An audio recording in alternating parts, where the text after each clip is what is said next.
Merci, Monsieur le Président.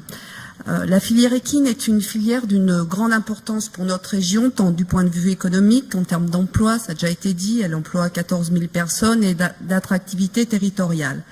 Il convient donc de l'accompagner pour la rendre encore plus dynamique. C'est également la 3e fédération sportive de notre région qui compte 80% de femmes parmi ses membres. Et c'est enfin une activité qui passionne et qui fait rêver les Auvergnats et les Rhône-Alpins. Qu'il s'agisse de la valorisation des jeunes chevaux, du tourisme équestre ou bien encore de la filière viande, c'est une filière qui est, d'un point de vue économique, est extrêmement importante et qui mérite donc d'être consolidée au regard des enjeux auxquels elle est confrontée. La région a toujours été, sous les différentes majorités, aux côtés de cette filière. Elle a soutenu de nombreux projets et aidé à la structuration de la filière. Avec cette délibération, Monsieur le Président, vous avez souhaité simplifier et rendre plus visible l'action de la région en faveur de cette filière qui s'inscrit dans plusieurs dispositifs. C'est une démarche intéressante, même si nous regrettons qu'elle apporte en réalité peu de nouveautés.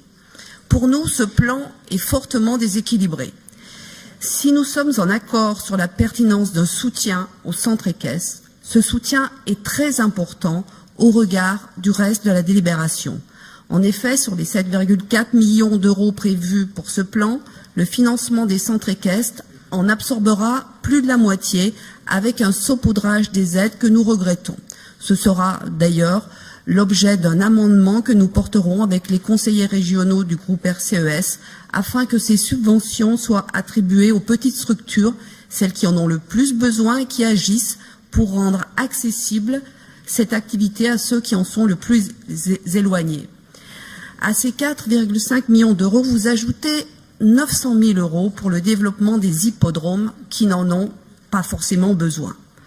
Au total, ce sont 5,4 millions d'euros uniquement pour ce volet du plan, qui constitue d'ailleurs la principale nouveauté de ce plan. Ça ne vous permettra, je n'en doute pas, d'apposer votre logo bleu dans des endroits encore préservés de cette pollution visuelle. Une partie de cette somme aurait pu être redistribuée pour soutenir plus, pour soutenir mieux la valorisation des jeunes chevaux, agir plus fortement pour le bien-être des animaux et jouer un rôle moteur dans l'innovation pour donner à cette filière un temps d'avance. Nous porterons dans quelques minutes 2 amendements qui, nous le croyons, rendront plus ambitieux ce plan Ambition Cheval. Nous vous proposerons d'aller plus fortement sur le développement du tourisme équestre au travers des randonnées, un tourisme responsable, écologique, porteur dans les milieux ruraux. Enfin, quitte à mettre autant d'argent en faveur des centres équestres, nous proposerons de bonifier notre intervention pour les structures plus durables, moins impactantes sur l'environnement et faisant encore plus pour le bien-être animal.